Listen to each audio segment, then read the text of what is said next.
Let's spend today talking about my first ever personally owned Flugelhorn. It has served me very well these past 3 years, and I'm about to put it up for sale, but it's a very special instrument to me, and I'd like to talk to you about it today. Stay tuned. How's it going, everybody? It's your host, Sam here from the Samuel Plays Brass channel as per usual. Thank you so much for tuning in today. It is now the month of August, which means for a second year in a row we get to rehash our new yearly tradition on the channel of Scholastic Brass Month. If you recall last Scholastic Brass Month, last August, we talked about a whole bunch of student grade instruments that kids start out on. This year, for the reprise of Scholastic Brass Month, we're doing things a little bit differently and focusing more on upgrade instruments, the kind of instruments that kids start playing after a few years, and what better way to kick it off than a video about the Flugelhorn, something that kids might look into if they're playing in jazz band after having already played for a few years. And what better way to introduce the Flugelhorn than Austin Custom Brass's #1 best-selling product, the ACB Doublers model Flugelhorn.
ACB's line of doublers instruments are accessory instruments meant to target trumpet players who occasionally need a different sound. For instance, if this trumpet player wishes to play in a British brass band, they might benefit from the ACB Doublers cornet if they don't want to shell out for something really expensive. Or if they play Baroque literature, they might benefit from the ACB Doublers piccolo trumpet.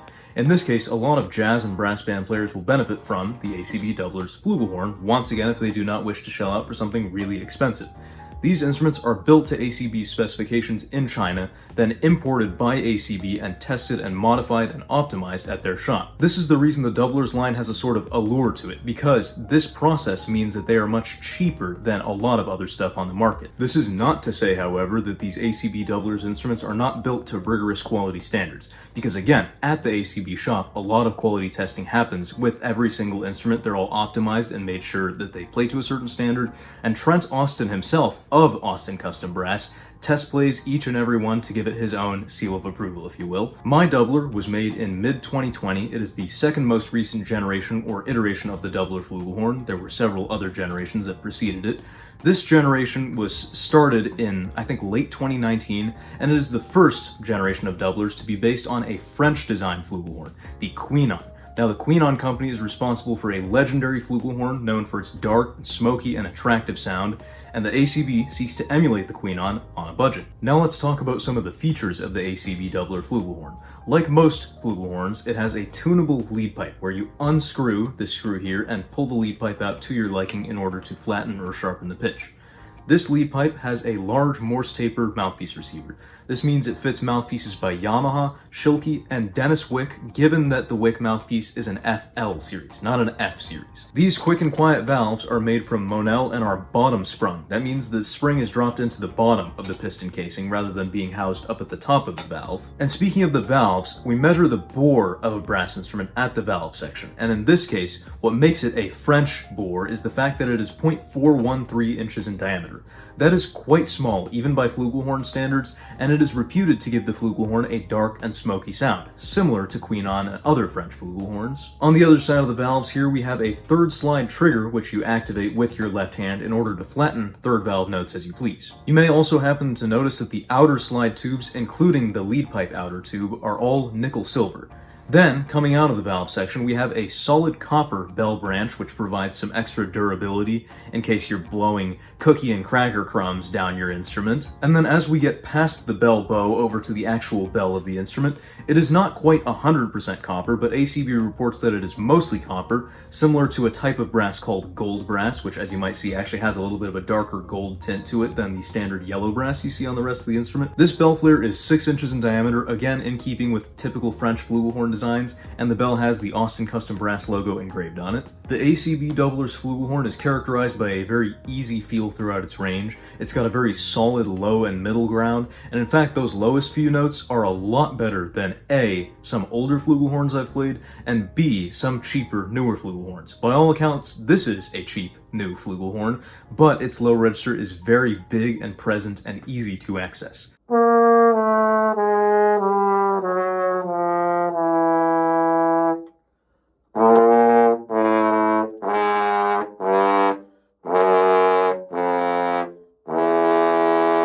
The high notes, the frequencies sort of attenuate off a little bit, but it's got a light and tasteful high register with easy slots at least up to high C and maybe a few notes higher, depending on how you approach it.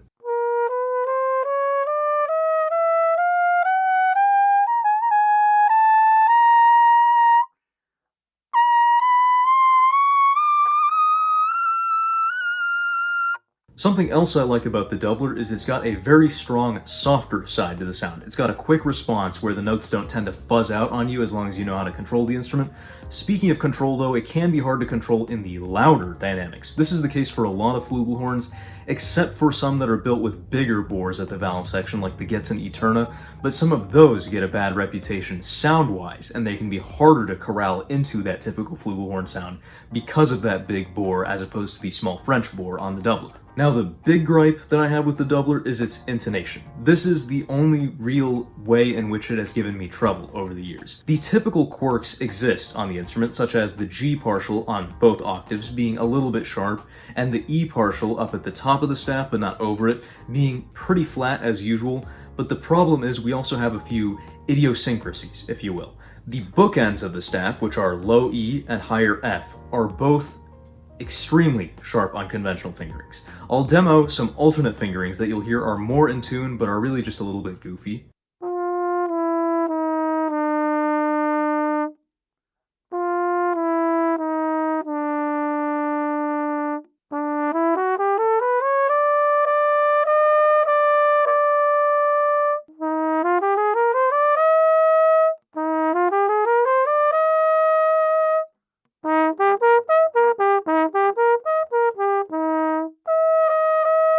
Now, having stated my biggest gripes with the ACB Doublers flugelhorn, I'd like to move on to what I believe to be its strongest selling point, and that is its sound quality. As a general, blanket statement, sound quality is the absolute bottom line for instruments like the flugelhorn. Why does the flugel exist if not to make a beautiful sound? People don't tend to play flugelhorn because of its easy high notes or its perfect intonation. They tend to play it because it sounds much nicer than the trumpet in certain settings. So you want a flugelhorn with a dark, round, and mellow sound in almost any case. This thing, in terms of its sound quality, beats out so many flugels I've played. It's deeper and darker and richer than many in especially the beginner tiers, but even some professional flugelhorns I've played do not sound as nice as this thing. If you use a little bit of a shallower mouthpiece, which is contentious but understandable if you do a lot of really taxing playing, then it has sort of a soft and fluffy sound if you're able to restrain it to softer dynamics. And if you play a little bit louder, it's a thinner sound, but you're definitely able to get it to light up if you're playing bebop solos or really trying to project over a jazz band rather than blend into the sound. But if you use a really traditional deep flugelhorn cup, the sound is big and husky with a really, really nice whispery quality to it.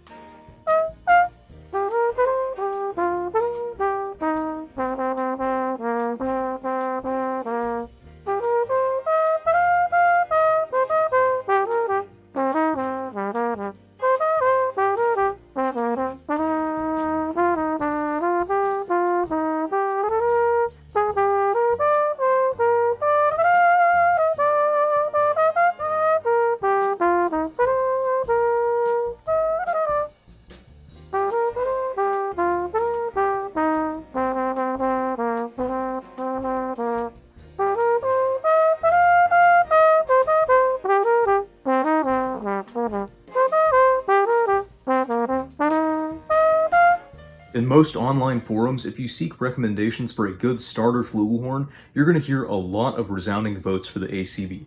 That is not for no reason. It's built up a really solid reputation. It had a high bar to shoot for given its Couesnon design influences, but especially for its price tag, and even outside of its price tag, the ACB Doubler is a really solid horn.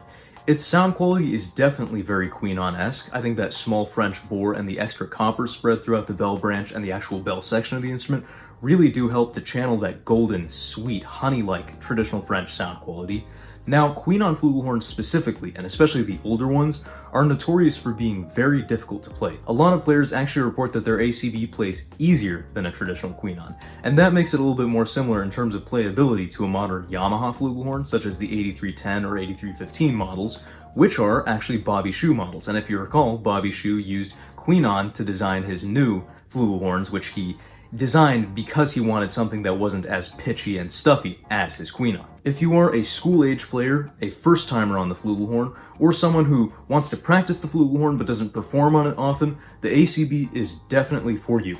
Another instance of where it might be for you is if you're a band director looking to stock school inventory with several low-budget flugelhorns that play well. I will say if you already have your reasons for playing a particular really high-level flugelhorn, then the Doubler is not for you, but that's not the niche it's targeting.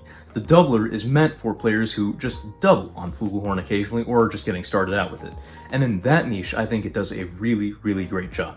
Now, this is a fixture of Scholastic Brass Month that I've not done in a very long time, but I will be giving the ACB Doubler an emphatic SAM seal of approval. I think this is an exemplary flugelhorn to start out on, and if you're looking for one to start out on, once again, reach out to me because this thing is for sale. And with that, I hope you enjoyed the first issue of Scholastic Brass Month 2023. August is just getting started, so make sure to stay tuned. We've got lots more reviews like this coming up. If you want to stay tuned for that, make sure to check that you're actually subscribed to the Samuel Plays Brass channel, unlike the vast majority of my frequent viewers who are unsubscribed at this time. Subscribing is a small gesture with a huge impact on the channel and will ensure that you stay up to date with this sort of content. Until next time, you can check out more instrument reviews in the playlist in the top right corner in the card, and until next time, we'll see you on the flip side. Thanks for watching, everybody. If you want to support the creation of bigger and better content on the Samuel Plays Brass channel, have your name featured right here, and a whole host of other perks and benefits, then please consider pledging your support at patreon.com/SamuelPlaysBrass. For now, you can find more videos in the end screen cards to my left.